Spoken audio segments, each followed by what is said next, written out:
Well, welcome everyone to today's webinar. My name is Matt with Q4Launch, and we are excited that you guys are along for the ride with us today. Excited that we have a special guest with us, Jennifer from Shoreline OBX. Jennifer's a good friend of mine and a longtime customer, and excited she's going to share her journey with you guys today. We're going to share her journey together on how Shoreline OBX increased organic traffic 388%. Your invitation actually said 110%, but as we were pulling our content together today, we were going to tell you a shorter story about their growth of 110%, and then decided to kind of zoom that story out a little bit and really look at the story over about the last 3 years of how they've grown their traffic by 388%. So excited to share that story with you. A little bit about Q4Launch, about me as we get started here. Q4Launch is a destination marketing company based in Charleston, South Carolina, and we work with companies from Singapore to Maui and just about everywhere in between, and most, especially today, the Outer Banks with Shoreline OBX, and excited to connect with that. I'm the founder of the company, founded the company about 9.5 years ago. Wow, how time flies. And we've been exclusively focused in the travel space for about the last 4 years. We made the Inc. 5000 list this year as one of the 5,000 fastest growing companies in America, landed number 940 on that list. We're the number 92 fastest growing advertising agency in America, even though we don't really consider ourselves an ad agency. That's the category that we fall within. And we're the fastest growing ad agency in the travel industry, which is something that's really exciting for us. I think it speaks a lot to the strategy that we're employing for our customers, much like what we've employed for Shoreline OBX over the last 3 years. And that is driving tremendous growth for our customers. And as such, when we can help our customers grow, we grow as an organization. So it's been an exciting ride. It's been a wild 3.5 years of growth for us. And we are looking forward to continuing to drive growth for our customers for many years to come and helping them do that. So with that, I'll introduce Jennifer to you. Jennifer's the general manager and one of the founding partners at Shoreline OBX. And they are based, of course, in the Outer Banks of North Carolina. We came to know Jennifer actually through our webinar series. That was one of the first contacts. She came to our webinar series, I believe asked for a Google Analytics analysis, and that's how our relationship started 3.5 years ago. So we've been helping her figure out what's going on with analytics and how to create strategies to increase traffic and, most importantly, bookings ever since. So with that, I'll give Jennifer a chance to say hi and introduce herself. Hi, I'm Jennifer. I've been in the Outer Banks vacation management industry for over 27 years. One time I managed one of the largest firms on the Outer Banks. I personally managed 560 houses. And after Hurricane Isabel, I decided that was just too many properties to have under my belt. So we created Shoreline OBX in 2004. And we decided several years later that we really needed to hit hard on the marketing strategy. We weren't just getting the word out there. After being in business for 10 years, people were still asking who we were. So we decided to put more money into our marketing strategy, and we found Q4Launch. And in the last 3.5 years, we've just been amazed at how far we've come, and we're anxious to share what we've accomplished with you all.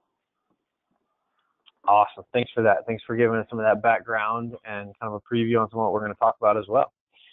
So with that, we're just going to dive straight into our content. We've got a lot we want to cover today, a lot of ideas, a lot of strategies we want to share with you all. But as we do that, and Jennifer set the table for it a little bit there, but we wanted to look at what led to the need to change. And I think that's a question a lot of us are asking ourselves right now is, do I need to do something different in my marketing in 2018 than I've done in 2017? And asking yourself some things like, do you need to make a change? So as Jennifer was looking at her analytics, or as we looked at that analytics analysis together, or her organic traffic was down year over year, not a good place to be. Your organic traffic being flat is not a good place to be either. We want to see organic traffic on the rise, and we're going to talk about that. That's kind of the main crux of our conversation today. Booking conversion rates were down. So actually looking at e-commerce conversion rates, those were down, and page speed was really, really low. Page speed is an important thing. We're going to talk about the role of page speed with your overall marketing or with your overall website and its performance. But it was low and wasn't getting the support we needed to be able to get that on the rise again. So that specifically was what led to the need to change, to do a website differently. Our relationship with Shoreline OBX and their investment in the marketing has evolved quite a bit over the few years that we've worked with them, from doing just a little bit in the beginning to doing a full-blown integrated marketing campaign with lead generation as an upgrade after that, and then adding a new website not too long ago. Launched that this year in the springtime, and then they've just launched a real estate division as well. And we've launched the website for their real estate division, as well as marketing for their real estate division just this late summer. So lots of change happening, lots of growth happening at Shoreline OBX, and we've been honored to be a part of that growth and drive that. And we're going to share those strategies today that has led to a lot of the growth with you. So I don't know if you want to, Jennifer, if you want to add anything to that, what led to the need to change, or if that pretty well sums it up. Well, that sums it up. We just were tired of after so many years of plugging along that no one had heard of us, including prospective owners, renters, even local people. And it was just time to spread our wings and get the word out there. We weren't doing it ourselves internally, so it was time to get it out there externally. Awesome. Yeah. Cool. Well, let's dive in. Let's look at our 5 steps to integrated marketing success. So we're going to talk about how Shoreline OBX increased organic traffic by 388% in 3 years, 110% since launching their new website. But as we do that, we're going to break it down into 5 steps. I found that things are easiest when you take a step-by-step approach. So that's what we're going to do, help you start implementing some of these steps into your own marketing. And now is such an important time. And we're seeing it. We're seeing a lot of new customers knocking on our door and coming on board, because now is such an important time in our industry to really look at and drive growth and look ahead at 2018. With booking season upon us for many of the destinations being January through March, there's no better time to implement a more aggressive integrated marketing strategy than you have in the past. So as you're listening today, I really hope that you'll take notes and think about some things that you could be doing differently in your strategy. That's my desire, my takeaways for you, is to come out with a couple nuggets that you can apply to your strategy. So let's dive into that. Number 1 was committing to an expanded SEO strategy. Well, as we see it, and we do hundreds of Google Analytics analysis every year for people, totally free, something we do to just help people figure out where they are and what do they need to do different to get where they want to go. I've actually done 2 this week for people that we met at the VRMA conference.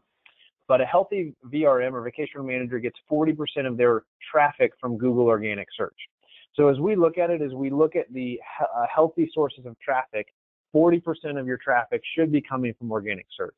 If you're getting less than that, chances are you need to expand your SEO strategy. If you're getting more than that, chances are some of your other strategies are suffering. If you're getting more than 40%, that doesn't necessarily mean you're doing awesome at SEO. It may just mean that some of your other channels, your email, your social, your AdWords, your direct traffic, some of those other channels may be underperforming. Because it's a percentage, if you grow organic, something else percentage goes down. So you got to keep that in balance. And that's not a one-size-fits-all thing, but as a general rule, that's a pretty good percentage that we've found. A healthy marketing mix will bring 40% of our traffic from Google organic search. And as we know, our industry is changing incredibly fast. Technology is changing incredibly fast. The vacation rental industry is changing incredibly fast. Just a few weeks ago, I was down in Florida visiting with one of our customers down there, and she's been in the industry for 40 years. And she made the comment, she said, Matt, I've seen more change in the vacation rental industry in the last 2 years than I saw in the previous 38 years combined. And I know a lot of you are probably feeling that way. Maybe you've only been in the business for a couple of years, so you've been in it throughout that change, and that's all you know. Maybe you've been in the business 27 years, like Jennifer, and you've seen tons of change over those 27 years. But the one thing we know is change is accelerating. It's not getting slower. It's not going to slow down. And SEO is changing just as fast as everything else. And as such, as a part of your search engine optimization strategy, your strategy has to evolve and change with it. I was talking to another customer of ours earlier this week or late last week, just about how dramatically our strategy has changed. We were talking about the need to go back and rewrite blog content we'd written for him 2 or 3 years ago. And he's like, why are you rewriting this? You've already written it. And I'm like, we're rewriting it because SEO has changed. The world has changed. We have gotten smarter. The way we do things is different. And as such, our content on our site needs to evolve with that. Our blogs need to be different. If you've got great performing blogs, they should be rewritten and done according to new standards to make sure they stay that way. But I'd say most importantly is you can't afford to turn a blind eye. As we talk to a lot of different vacation rental managers, I think there's way too many people turning a blind eye to their search engine optimization strategy. Maybe they're throwing some money at pay-per-click. Maybe they've got somebody in-house doing social media, but they're relatively turning a blind eye to their search engine optimization strategy. Or they're hiring somebody, but they're not really holding them accountable for results. They're not seeing year-over-year growth. in SEO like they should be. And that's a big deal, because if 40% of your traffic comes from an expanded SEO strategy, I would say 40% of your bookings come from search engine optimization. And if 40% of your direct bookings are coming from this source, you can't afford to turn a blind eye. You really need to have a dedicated strategy to help you succeed in search engine optimization. And here's a little bit about what that looks like. As I say expanded, I'm partially talking about broadening your thinking to expand your keywords past your city vacation rentals, past Outer Banks vacation rentals. Now, of course, we want to rank for Outer Banks vacation rentals. And let me tell you, search in the Outer Banks is incredibly competitive. I don't know how many vacation rental management companies are in the Outer Banks. Maybe Jennifer knows, but there's a lot, and there's only so many spots on the front page of Google. And as we work towards that, and as we go from being, near the bottom of the top 100 from a ranking perspective, and grow that to trying to be first page for Outer Banks vacation rentals, that's a huge goal for us, and that's something we've worked towards. That's something we've accomplished. Now Google's constantly moving search results around, so we're not there every single day, but we're there consistently. But more importantly than just looking at one term like Outer Banks vacation rentals, we're expanding our keyword focus. You can't look at one term and grow your organic search traffic 388%. You've got to expand past that. You have to think about things like other cities or other markets or communities or neighborhoods or number of bedrooms or amenities or handicap accessible or houses with pools, or really expanding your SEO strategy past what you're thinking about, going more towards a long tail keyword approach. And this is one of the areas that the OTAs, or the online travel agents like Expedia and HomeAway and VRBO and Airbnb, don't really do a great job of. Like, they do it a little bit. They do it with some paid placements. I don't see them really ranking out organically for these things. So as such, it's an opportunity for us as independents to really capitalize on this, an area we can focus on, to capitalize on, and be able to pull in more traffic.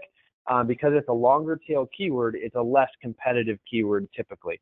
The other thing we know about these long tail keywords is that they're more targeted. And the more targeted a keyword is, the higher the conversion rate, because the guest is more on point with what they know.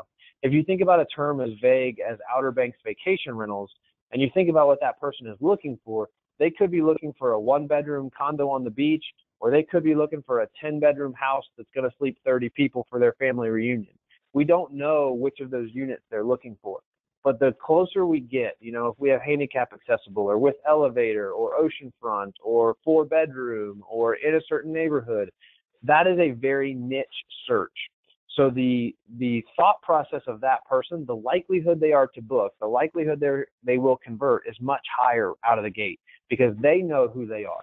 And by really focusing on that customer better and understanding that customer better, we're able to get higher conversion rate on those types of keywords. So the more targeted we can go, the higher the conversion rate is. And that's not just true with keywords, that's true in all your marketing.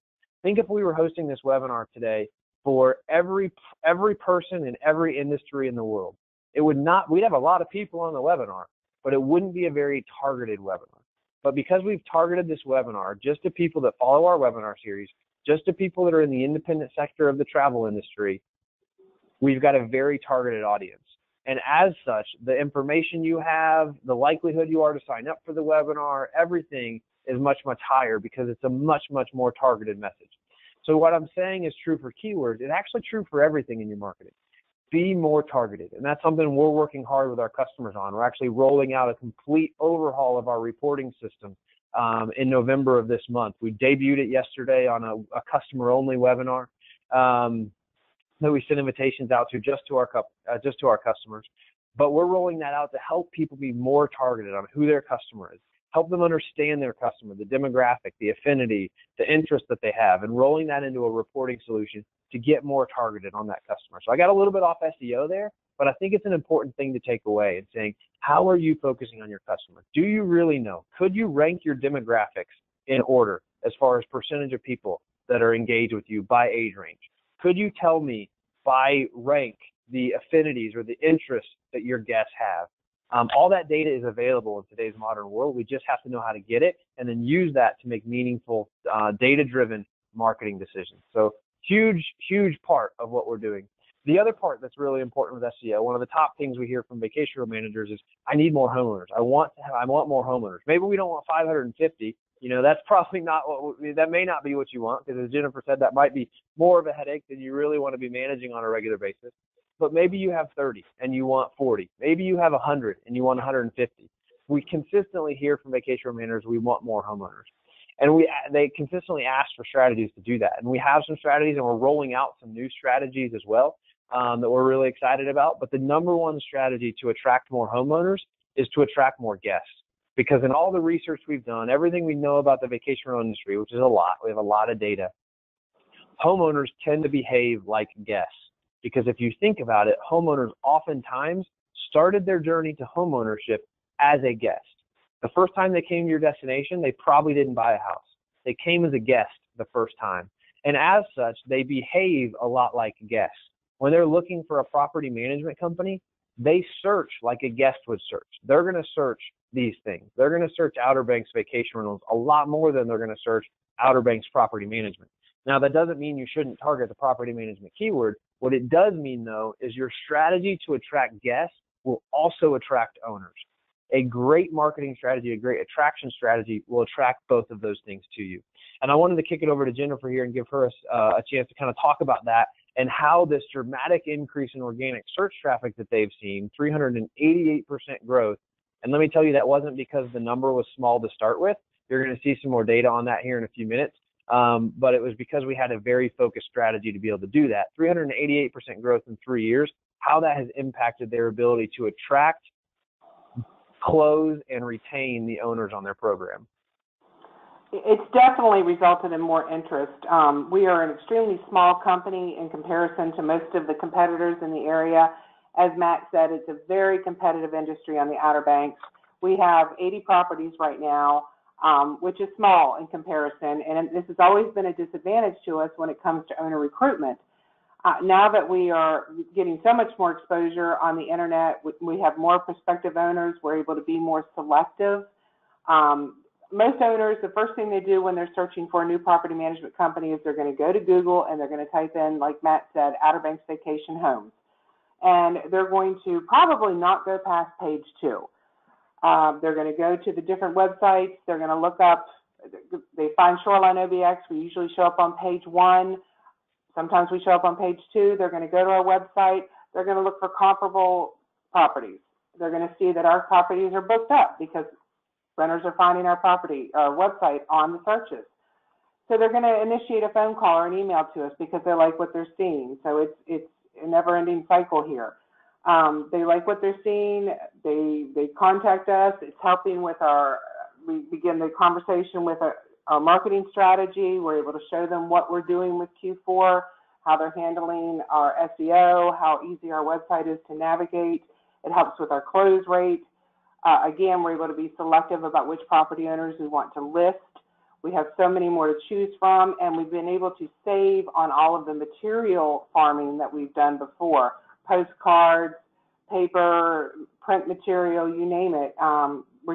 It's driving so many more prospective owners to our website, and now we'll be able to be more selective. We understand we aren't going to double in size in a couple of years, but the rise in interest from the prospective owners is very obvious since we've increased our organic traffic.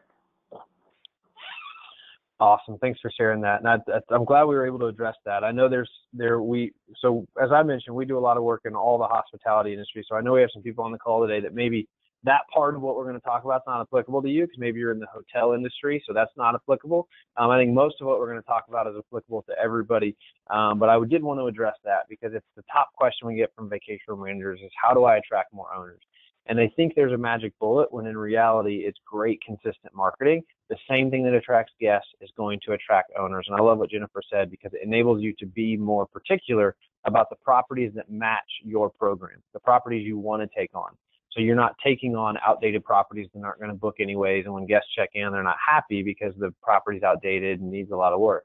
So you're able to be more selective and focus your energy on the properties that match your mix.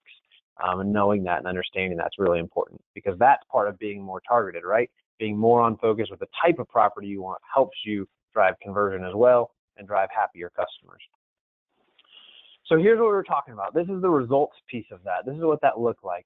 Shoreline OBX is ranked currently on Google for over 5,000 keywords. We expect to probably crest the 6,000 mark sometime, probably mid-2018, but over 5,000 keywords ranked on Google. Organic traffic is valued at over $40,000 a month. So when you think about how much traffic you're getting, and when you think about ROI on marketing, I know a lot of times we look at bookings, and that's our exclusive measure as ROI, and that's typically how we measure ROI. All the reports we send out, we measure ROI based off of bookings. But looking at what our organic traffic is valued at is important too, because if we're investing in a pay-per-click strategy, which Shoreline OBX is, and I know many of you are as well, you're spending money on traffic. And we believe getting traffic organically is worth a lot more, because if you think about it, if you get traffic organically, you earn that traffic. When you earn the traffic, you get it year after year after year, and it continues to grow on itself. When you buy the traffic, the moment you pay for that click and you've exchanged with money with Google, okay, I'll pay you $2 or $1 or whatever for this click, that value, if they book or not, that's it. That's the end of the exchange of value there. There is no long-term value proposition. If you turn off your AdWords strategy, your traffic drops immediately and you never get it back. As opposed to investing and earning it, it will continue to grow year over year. And that's what we've seen with Shoreline OBX, is doing both those. We're doing some paid, but we're also doing quite a bit to invest in organic. In their first year, 2015, they saw a 35% increase, which is great. To see a 35% increase in your first year in organic search traffic, awesome. Most people would be jumping up and down about that, and we were pumped. In our second year, and this is always what we see with our customers, the second year always beats the first year, because a lot of what we're doing for an organic strategy takes a while to really get traction and catch on. Their second year saw a 140% increase on top of the 35% increase we did before. So 140% increase on top of that, and then a 51% increase on top of that in year 3 with the new website that launched. And specifically looking at just the period of time when that new website went live, we saw a 110% increase, which is kind of what started the whole conversation about teaching this session at the VRMA conference together and then teaching this as a webinar to really help give back from what we've learned in our strategy and some of the things that have enabled us to see that kind of growth. When you stack all those growth numbers on top of each other, you get a 388% increase in 3 years, which is absolutely tremendous. I would put those results up just about against any other vacation rental company in the industry and say, I think Shoreline OBX has probably seen more growth over the last 3 years in their organic traffic than just about anybody out there, unless maybe they started with a really small number, like, 5,000 visits a month or something, then maybe your percentages are higher. But if you started with a good base of traffic, you grew on top of that, that's a tremendous thing, and a huge, huge accomplishment for Shoreline OBX. So let's dive in. Let's look at strategy number 2. And to me, strategy number 2 and strategy number 1 go hand in hand. They're different, but they go hand in hand. They're like peanut butter and jelly. Both are good on their own, but they're best when they're together. And that's to develop a blog that makes you the authority on your destination. And this is so important because this is something the OTAs can never beat you at. The OTAs have to try to be the authority on every destination. They literally are in almost every city in the world. So as doing that, they can't be the expert on your destination the way that you can be. And a huge part of our success with Shoreline OBX has been making them the authority on your destination. And if you're going to set out on that journey, and you've heard us teach a lot about blogging in the past, before you begin, make sure your blog page is designed for conversion. So you can see a screenshot there, or kind of a screenshot of Shoreline OBX's blog page and what that looks like. You can also go check it out live on their actual site. But there's a couple keys to that. One, we know that a lot of people are going to enter our website via the blog. Shoreline OBX sees about 30% of their traffic enters the website via the blog, meaning they're planning a trip to the Outer Banks, and whatever they're searching, they're finding Shoreline OBX as a result. So their first experience with Shoreline OBX as a brand is their blog. And the blog needs to be designed for that person. Knowing this is their first experience, we need to design our blog around that person. So you'll see a couple things in the blog designs we do. One, they all have calls to action in the sidebar, because we've got to have a call to action for that person who enters the website there to take a next step. Something that grabs their attention and gets them to go deeper in the site. You also see search bars on almost all of our blogs because, again, we want them to take a next step. You'll also notice that our blog index, which is what we're showing on the screen, is designed and looks and feels a little bit like Instagram. That's not on accident. That's very much on purpose, and you won't see blog indexes like it anywhere else in the industry, because we know that people engage with photos, but they read text. The photo catches their eye, but the text is what converts them. The photo alone will not convert them into a booking. So a great photo will catch their eye. That's a huge part of why Instagram has been so successful. So let's learn from their brilliance, apply that brilliance into our blog index, engage the user, and then use our copy to start them down the path of conversion. And a great way to look at things, if you're thinking about marketing and you're thinking about a partner to work with, one of the things I would encourage you to do is look at the way they design their blogs. Because if they don't design their blogs in a way that's going to drive conversion, that's a huge indicator right off the bat that they don't understand content marketing. And if they don't understand content marketing and how to use a blog effectively to increase traffic and get you in front of the path of travelers, chances are they're not going to be able to help you succeed in today's modern marketing world. So you've really got to rethink the way you've designed your blog and how to use it as a path to conversion. If someone enters your website there, is there a clear path for conversion? And as you're doing that and you're building out that content on your local destination, it will absolutely be your #1 tool to fight the OTAs. They will never have your depth of knowledge on the destination, and they won't invest in that sort of content. They simply can't invest in that sort of content. We've seen a few try from time to time. We've actually had our customers get contacted by OTAs to ask if they can license their content from them, which basically means, can we pay you for this content? It's so good, so we can publish it on our own site. And of course, we've said no. We're not going to let you steal our content. It's not stealing because they're offering to pay for it, but we're not going to let you use our content for your own gain because we know how valuable it is. But that's how good the content is. And not all content is created equal. As I talked about earlier, the way we write content has evolved so dramatically in the last 3 years because we study what Google's looking for, what Google is ranking. And once they're ranking it, how is it converting? We study those things and design around that conversion path. So it's such a key element of creating great content to help you do that.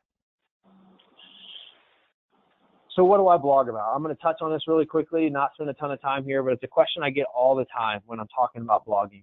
Long tail keywords that already enjoy strong search traffic, the stuff people are searching for when they're planning their trip to your destination. That in and of the nutshell is what you're blogging about. You can use tools like this one we've got a screenshot of, which is Google's Keyword Planner, which will actually show you different search volume estimates based on the time of year. You really need to use the research to be able to blog as effectively as possible. You know, looking at this, I can tell you for these keywords, I would probably be blogging about them in the March timeline, maybe even back in January. But what we want to do is write our content early enough that it gets indexed, gets ranked, gets found. So when peak volume is coming on, April, May, June, July, that we're already in a really good position. We don't want to write, that's one of the biggest mistakes we see people making with blogging, is they write about something right before it happens. If you're writing about it right before it happens, you've missed your window. What you need to think about is if it's an event or something like that, when are people booking for that event? Maybe they're booking 3 months ahead. If they're booking 3 months ahead, I probably should be writing my content 60 days ahead of that because I need to write it, get it indexed by Google, get it ranked, see how it's ranking, make any tweaks I need to do to get it moved up higher in the ranks, and then that's when I want the search traffic to come on for it. So you really got to get that timing right.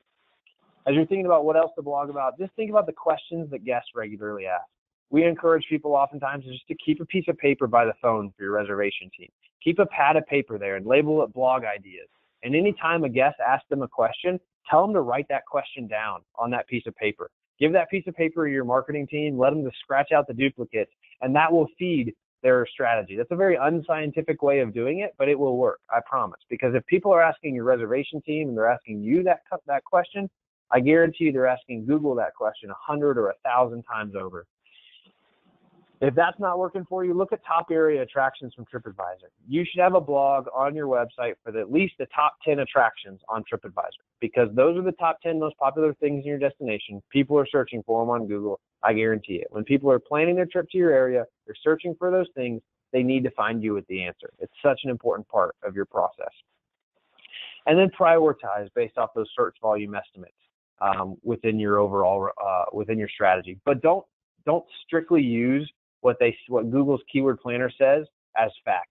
What we have found is it's a good guideline, But oftentimes Google will tell us there's no search volume for something, when in reality, between our relationship with our customer, we know there's actually a lot of people that go to this attraction. We'll write the blog for it, and we'll get several hundred visits every month to that blog, even though Keyword Planner says there's no search traffic.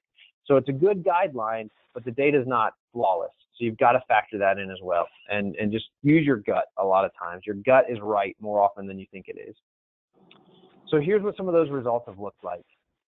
Year to date, Shoreline OBX's blog has had 57,575 travelers discover Shoreline OBX via their blog. So notice what I said there. 57,000 travelers have discovered Shoreline OBX via their blog. Google Analytics will show you that 57,000 people have visited your website. But if you think about that, they're calling it visits because analytics is not specific to our website. But what we know is those visits are representative of travelers planning a trip to our destination. So that's huge. 57,000 people getting to our website via that strategy. As part of that, 501 blogs are ranked and bringing traffic to Google. 501 different blog posts ranked and bringing in traffic. That's a massive amount of content. And that isn't something you do overnight. That's something you build over a period of time. But that's a massive amount of content. A lot of different long tail keywords we're ranked for that is bringing traffic into our site. And the majority of those are people that never knew Shoreline OBX existed. They're brand new visits coming to the site for the first time. We get some repeats, maybe 15% of those people are people that have been to our site before, so they're past guests coming back. But a lot of that is people that never knew we existed. They're finding us for the first time, which is absolutely such an important part of being able to grow your business and compete with the OTAs. So I want to kick it back over to Jennifer and give her a chance to respond to this question that I posed to her. How has this impacted your brand and conversation with guests? We are just amazed at how many lead generations blogs have led to. One of the things that really surprised us when we first started having you guys do our blogs was how many people are drawn to the wild horses in Corolla. Most of the people who would send us emails or inquiries or call from the blogs, probably 20 to 25% were inquiring about the wild horses, and in their emails they were saying they wanted to be near the wild horses. They wanted a place where they could actually see them. The wild horses have been around forever, and we had no idea that people were so interested in them. And I think a lot of people didn't realize we had wild horses on the Outer Banks. Blogging about local events like seafood festivals, jazz festivals, bike weeks, etc. Someone may just be calling with a question, and before you know it, we're finding them discounted tickets for the event, and they're renting one of our houses that's within walking distance to that event. You can blog about general information like riding the ferry from Hatteras to Ocracoke. That isn't anywhere near where our vacation rental properties are, but it can result in a curious blog reading individual renting a home in Kitty Hawk and planning a day trip to Ocracoke. We've just found that blog topics are a great way to open the door for conversations that can often lead to reservations that you never would have expected. Yeah, that's key. I think I love what you said there, Jennifer, about open the door to a conversation, because that's our value proposition as an industry, is we open the door to a conversation. We create an experience. That's one of the biggest ways we're different than the OTAs. The OTAs don't have a conversation with their guests. They just rent you a unit and that's it. And here's the code and you're on your way. But we have a personal service. That's our value proposition as an industry, the way we take care of our guests and take care of our owners and take care of our properties. And as we look at blogging, it is different traffic, right? Someone searching for Outer Banks vacation rentals is a much more targeted customer. And we talked about targeting earlier, but this is going and reaching people when they're a little bit earlier on in their vacation planning process. And that's what it's allowing us to do. It's allowing us to reach them when they're in a different part of their vacation planning process. So it expands that whole funnel of people that we can reach. It expands the funnel past people just searching for Outer Banks vacation rentals and opens up an entire new audience to us that we may not have ever found before, or an audience that may never have found us. And then it gives us the opportunity to start that conversation. And we love it when our guests call and we actually get to have that conversation on the phone. But that's also a digital conversation. And there's a lot of tools on Shoreline OBX's website to start a digital conversation with the guests that we can use marketing automation to nurture those guests till they're ready to make a booking and then get them to book with us. So yes, we get phone calls. That's exciting. But we also have tools to digitally have that conversation so it doesn't create a huge load on a reservation team or something like that. So a couple important things to take away there. One is, and probably the most important, is that starting a conversation, using our blog content to attract a guest that will then start a conversation. And that's such a huge opportunity that most people don't have right now. So number 3, use email marketing effectively. I saw in somebody else's blog the other day, not in our industry, but just an alert, another marketer that I follow, and he was making this point that as marketers, we use email way less than we should. And that's something, if you follow our webinar series regularly, you know I'm always very bullish on email marketing and always very passionate about it. And you're going to hear more and more about marketing, email marketing and marketing automation from us into 2018. But email campaigns drive instant traffic, calls, and bookings unlike anything else. There is nothing else in your marketing mix that can drive a spike in traffic, maybe except for, from some celebrity tweeting you out. But there's nothing else that can drive a spike in traffic like email marketing can. And if it's done well, drive bookings for you. As you're doing that, and again, it comes down to targeting, we want to have a certain number of email campaigns going to our entire database, because we don't know who in our database is ready to buy, who is thinking about planning their trip to the Outer Banks right now, who's going to get together at Thanksgiving around the family table and talk about their next family trip together. So we need that message going out to everybody, but we also need to get smarter with our targeting and using automated life cycles or marketing automation campaigns to really hone in and target specific guests at specific times, the right message for the right guest at the right time.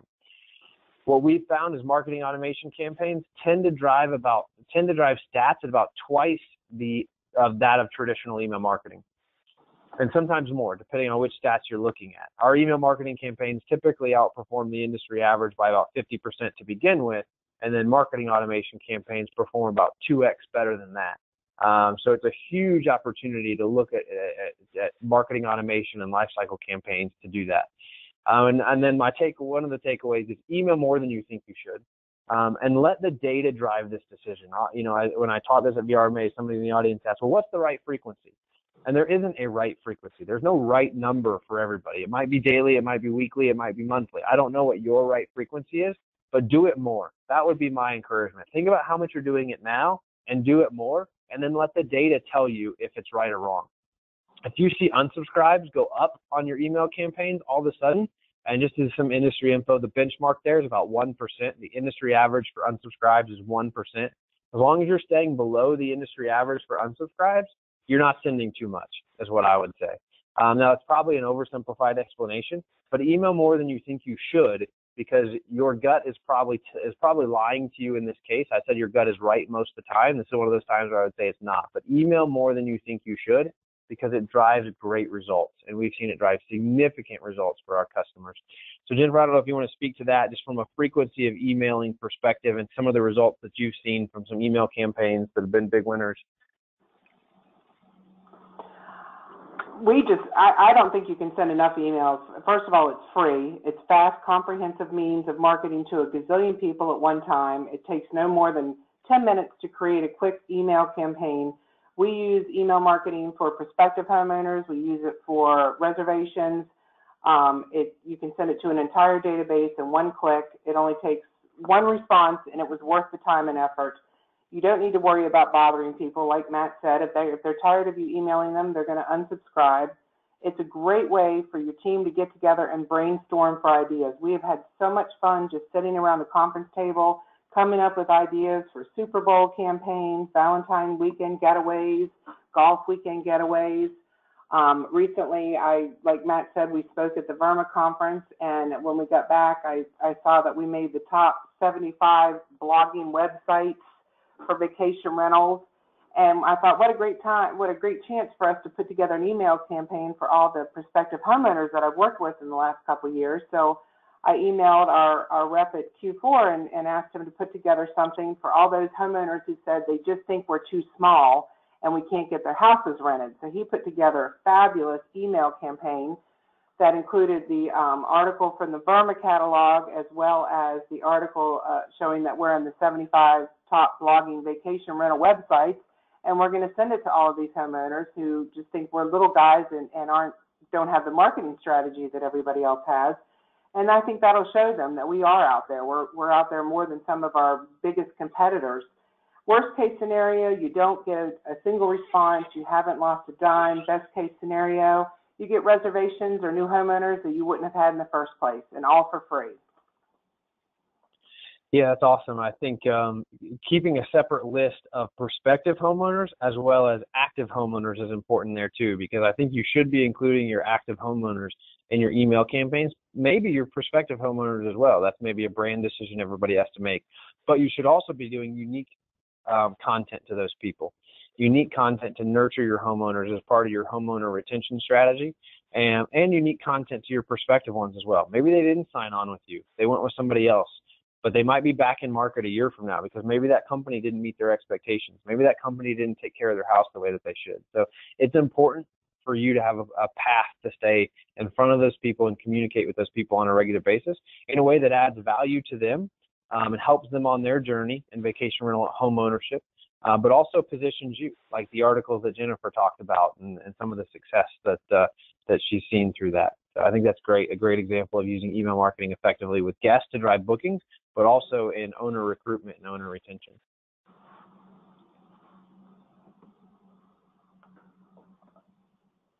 All right, number 4, launch a website that drives conversion. As we were putting our content together, a lot of the original content was mostly going to be about this, and then we kind of pivoted and decided to do something else. And this is actually a brand new site that we're designing. It's not even live yet, but our designer got super pumped and decided to put it in here. And he should have really put Shoreline OBX's site in here, but put another one that he had just designed and was excited about. But as everyone is having this conversation about your marketplace, right? Or excuse me, everyone is having a conversation about their marketplace. HomeAway, if you went to ResFest, talked about their marketplace almost to nauseam, like marketplace. It's what everybody's talking about. But you've got to realize that your website is your marketplace. We taught a webinar a few weeks ago about our takeaways from ResFest, and one of the biggest takeaways is how much HomeAway and Airbnb are investing into their marketplace from a data science perspective, from a conversion perspective, from an increasing traffic perspective, from a getting a guest to book again perspective. They're investing massive amounts of money, and HomeAway has hired a ton of top talent to grow this marketplace through their Expedia acquisition. And as such, you really need to think about your website as your marketplace. Your website is not a brochure. It is a marketplace designed to sell your property, to sell your business, to sell the experience. And you need to be investing into something that is constantly evolving. If HomeAway's website is getting better every day, you need to be thinking about how your website gets better every day. We believe that websites should not be projects. Websites shouldn't be something you launch and don't mess with again for another 3 years before it's time to redesign it. You go through this painful process of launching a website every 3 years or maybe 5 years if you're running a little slow on that. When in reality, a website is something that should be in a process of continuous improvement. A website is getting better every day by updating content, by adding new functionality, by really studying the way people are moving through it. It should be getting better every day. But very few people do that. And we've invested into that future in a big way as a company. And that's why I think we're seeing a lot of people moving on to the website platform we have built. And one of the reasons we wanted Shoreline OBX to move on to that website platform, because it allows us to push updates, to think about it more like a marketplace and less like a brochure, and make it work better, make it work harder every day, to continue to roll out and evolve new features and functionality that makes it more likely to get your guests to book there. So you've got to think differently. Think more like continuous improvement and less like launch it and forget it. I think launch it and forget it from a website design strategy perspective is going to go away in the next 3 years. Websites will move into this place of continuous improvement, and we're trying to be ahead of that as a company by having made a big investment in building a platform for our customer sites to sit on that we can push updates and new code to with one push of a button to all of the people on that platform. So we are able to very fast, very inexpensively drive big change for a larger group of people at once, and already have over 100 people, 100 different companies using that platform. So really exciting opportunity. And I just think a shift in the way you think about website design in the future. Fast, fast, fast is important as well. There's a couple components of that I want you guys to take away. One is fast to go live. You need a site that is fast to go live. We talk about having sites live in between 30 and 60 days, depending on the functionality that a site is going to have. If it takes 6 months to get your website live, something is wrong. something is wrong in that process. You really need to move fast through that process for a couple of reasons. One, it's project management time, right? You're managing that project for 6 months. That is costing you time and opportunity. And then that next piece is the opportunity cost. By not having your new site live for those 6 months, you're losing opportunity to book more guests and attract more owners. So there's a lot of opportunity cost loss there. The second piece of that is the fast speed on the web. Google is looking for fast sites. That's what they want. That's what they know guests want. And the biggest part of Google's ranking algorithm is to serve up sites that are the best fit for the guest. And by making your site faster, you're making it a better fit for the guest. And then fast to update as well. You've got to make sure it's fast to update from a new code perspective, but also from a support perspective. What's the average time you spend waiting on a support ticket? You've got to make sure things are fast. Now, there are some things that are complex. Like there are certain components of designing a new component for a site that can be really complex and that can take some time. But simple things like content updates, photo updates, those types of things need to be very, very fast. You need to have easy to update content and calls to action, because if it's not fast to update, you will update it less often because it's a frustrating experience. If you update it less often because it's a frustrating experience, you will see less performance and less results because your site will be less updated, more out of date than your competitors. So people will go to your competitor to book instead of you. You've also got to think beyond the book now. As an industry, the only call to action we ever see on sites is book now. And you've got to think past that. We're going to touch on lead generation in a minute, but you've got to think past that. And then make sure your content is optimized more for mobile users. People talk a lot about how design is optimized for mobile users, and that's great. And we've actually spent a good bit of money investing into a platform that enables us to design all 3 sites at one time. So our design team has massive iMac monitors, and they actually look at all 3 sites at one time. When I say 3 sites, I mean mobile, tablet, and desktop. So it's not just designing mobile first, it's actually designing all 3 sites at once. And we've built technology that enables us to do that for our customers, and it's really, really cool. But that's not enough. Like, it's not just designed for mobile, but it's optimized content for mobile. How does our content need to be different on a mobile device than it does on the desktop device? How do our links need to be different? How do our buttons need to be different? How does our content need to read differently on these devices? And really thinking through those things and understanding that. But I guarantee you, people read way more than you think they do.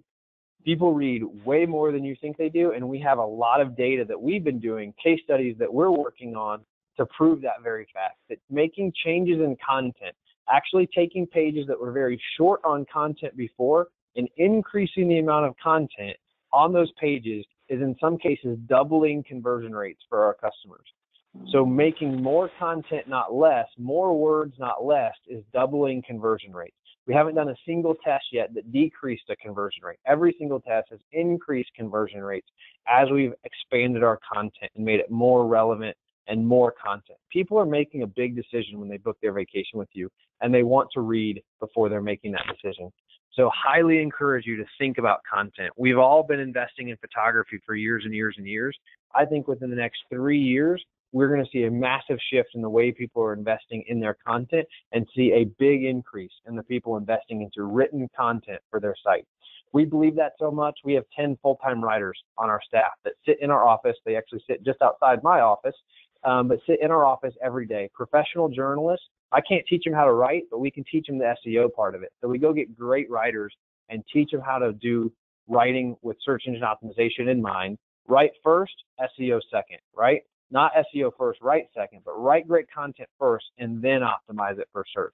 That's what Google's looking to see. That's what's going to drive conversion.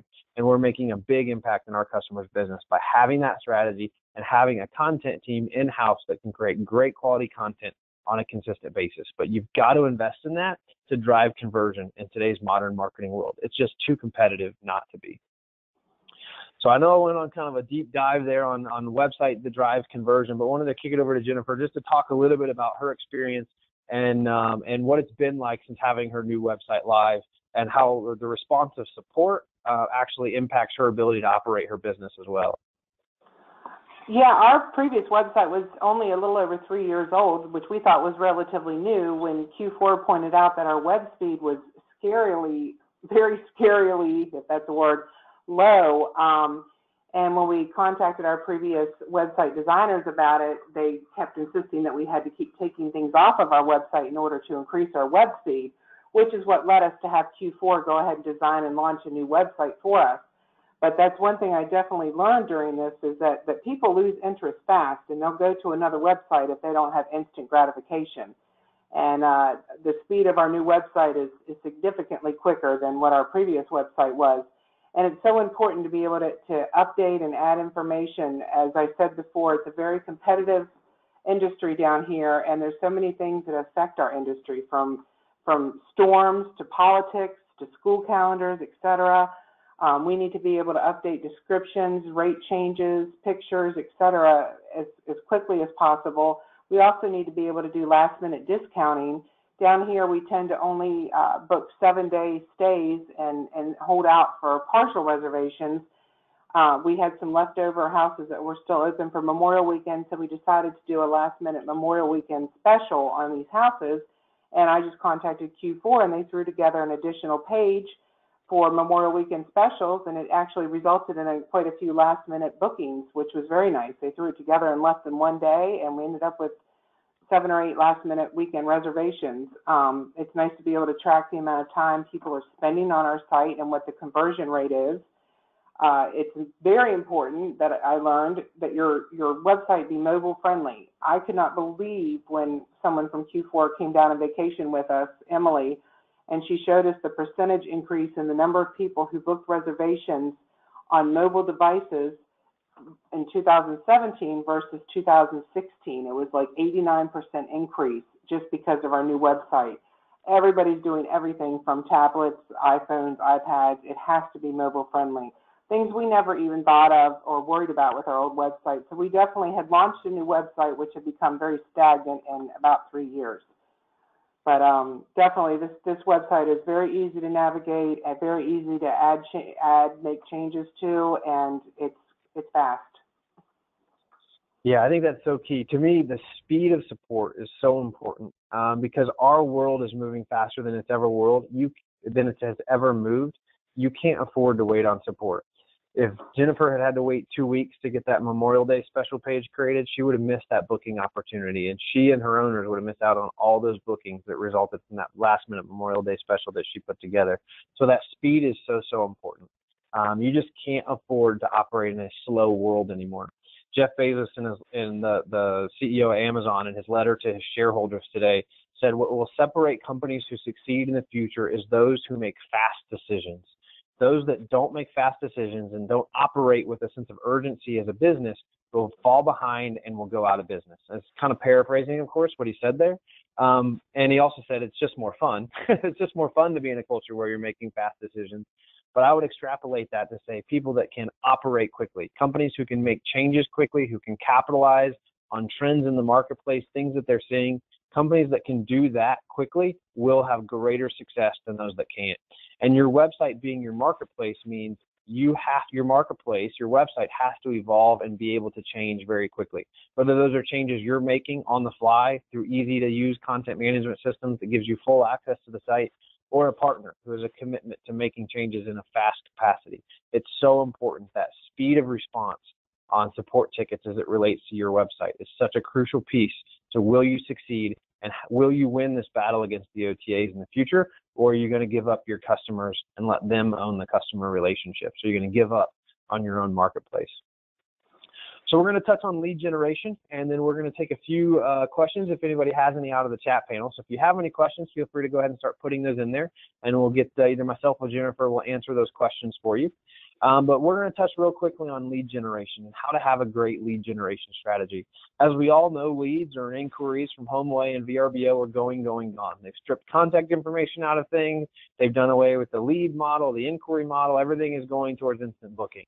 And if you listen to their third quarter earnings call, which we're going to teach a webinar on the takeaways from that earnings call probably in the next couple of weeks, but if you listen to that, you'll hear a lot of insight into where they're going in the future. And you can kind of read between the lines on some of the things they say to get a pretty good picture of the changes that are coming from HomeAway in 2018. But as you're doing that, as you're losing those leads and inquiries, you have to have a strategy to replace that. There's lost business happening there. But as we look at people coming to your website, only 1% of those people are ready to book now. And again, we've got to think past book now. We have to think about the 5 stages of travel: dreaming, planning, booking, experiencing, remembering. Book now only speaks to people in the booking stage of travel, when in reality, the majority of people and in the majority of time is spent in the dreaming and planning stage. I would say 90 to 99% of people who come to your website every day are in the dreaming and planning stage. And you have to have strategies to speak to those people, convert them as leads when they're in the dreaming and planning stage, and then use marketing automation to nurture them automatically until they get to the booking stage. And if you do that effectively, you will get your unfair share of bookings in the booking stage, because they're going to your website, they're going to VRBO, they're going to your competitor's website. But if whoever is converting them as a lead and nurturing them, and this is where HomeAway is investing a lot of money into controlling this relationship, but whoever converts them and nurtures them will win that booking because they have added value to them. And as we look at how we've implemented this strategy for Shoreline OBX, they've generated over 10,000 leads beyond Book Now. Those 10,000 leads have converted to somewhere between 2,000 and 2,500 bookings since implementing this strategy. And this is kind of one of those next level strategies. They didn't start with this right out of the gate, but they upgraded to it when they saw the results they were seeing from their first tier of their strategy. But it's been very, very successful from a lead generation and a booking perspective. Jennifer, I don't know if you want to speak at all to lead generation before we jump in and take some questions here. Just a couple things. It's all about the personal experience, and most people do still want that. This connection is getting lost when they're clicking book now and they're not being encouraged to contact us directly. Unfortunately, these aggregate websites are cutting out the middleman, which is us, and encouraging them just to book it without talking to someone. They want to make these long-lasting relationships. We want these customers to come back year after year. They want them to rent through and remember us, not just the property. Just because the property might not be a perfect fit for them, it doesn't mean they will start all over again the next year. They can contact us again. That's being taken away from them, and it doesn't mean it's the way they want it.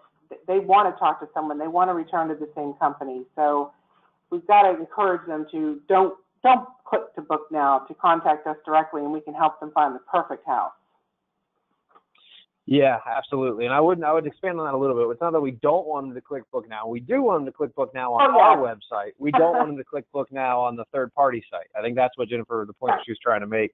But if they're not ready to click book now, we need a path for them to go down. We don't want them to come to our website and leave without making any step towards us. We want them to generate a lead. We want them to take a step towards us. We want to identify who they are, their name, their email, their phone, so we can start marketing to them so they book with us instead of HomeAway or instead of one of our competitors. We've also heard from a lot of people that the amount of their bookings coming direct has decreased significantly this year, that they're seeing an increase in bookings coming from third-party distribution, seeing a decrease in direct bookings. If you're seeing that in your business, you need to invest in a strategy to mitigate that risk. Because if HomeAway wakes up sometime in 2018 and says, you know, the service fee was great, we're happy we got that 6%, but now we think you should pay us 6%. We're going to do away with our subscription model at $349, and we're going to charge you 6% or 8% or 12% or whatever percent they decide they feel like that day. And if they do that, you have to ask yourself the question, if HomeAway says they're going to charge a 12% booking fee, now keep in mind Expedia, who owns HomeAway, charges the hotel industry between 20 and 35%. So 12% may seem like a huge number to you, but Expedia has already proven that the hotel industry will pay 20 to 35% for a booking. Now, we know we're not the hotel industry, but does Expedia know how different we are than the hotel industry? And maybe they do, but maybe they say, okay, well, we can't get 30% from vacation rental managers because they don't even make 30% in some cases, but we could get 12%. So they roll out 12%, they do away with subscriptions. Either you pay us your 12% or you're off of our site. Is your business ready to go through that? Is your business ready to pay 12%? And if not, is your business ready to stand on its own without HomeAway's inquiries? That's what you need to think about, and that's what you need to be working towards a strategy in 2018, because I think that's coming. I don't know what the percentage will be, but we've actually already seen Expedia convert some of the HomeAway family of sites. They've done away with subscriptions and gone to pay per booking only. They've already done it in other spaces. They haven't done it in the vacation rental industry yet, but they've done it with other sites owned by HomeAway. So we believe it's coming, and there's actually comments in the third quarter earnings call that insinuate that if you actually read what was said or you listen to that call and think about, okay, that's what he said, what do I think he really means by that? If you really go back to that earnings call, you'll see that the writing is on the wall, and we've been saying it and saying it and saying it, but you have to build a strategy. You have to mitigate that risk, or you have to be prepared for that scenario where HomeAway does that and know how you're going to handle it. How are you going to either absorb the 8, 10, 12%, or how are you going to go independent? And that's not something that can happen overnight. You have to plan for that. You have to be ready for that, because if it's going to happen, you need to be ready for it. And I believe it's going to happen. And if you go back and listen to the webinar I did right after Expedia bought HomeAway, almost all of the predictions I made in that webinar have come true. And I'm not saying that because I have a crystal ball. I'm saying that because I studied Expedia's strategy, and I plotted the course that they were on in this acquisition. And when you plot the course, you can predict the moves that they're going to make.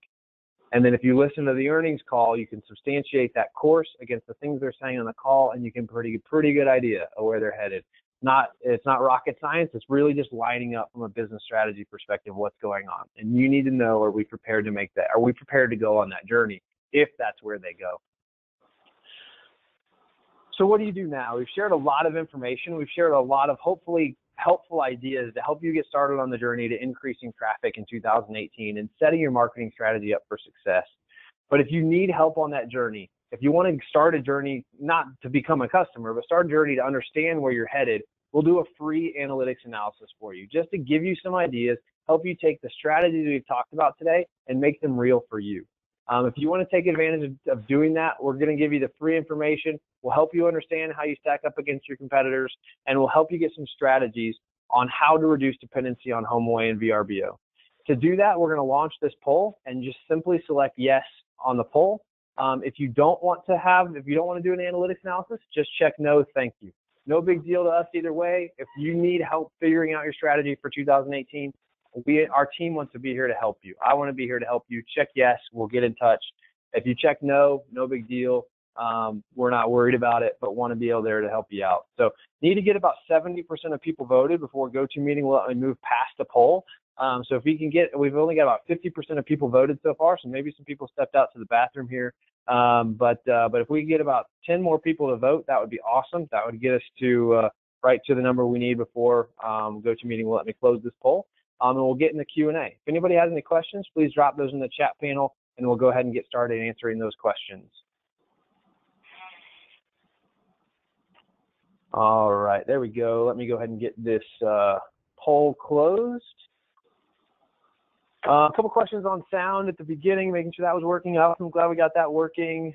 Question here on Google Analytics metrics. Do you recommend clients keep an eye on in between their regularly scheduled reports from your team? Great question, Mark. I would say that there's a couple things. One, we're rolling out a new dashboard for all of our customers that will do just that. That's what I was speaking to that we're rolling out in November. So that will enable you to keep a real-time eye on those things in a different way than you've done before, which we're excited about if you're a customer. If you're not a customer of ours, I would recommend looking at a couple things. One is organic traffic year over year and really honing in on that and really understanding that.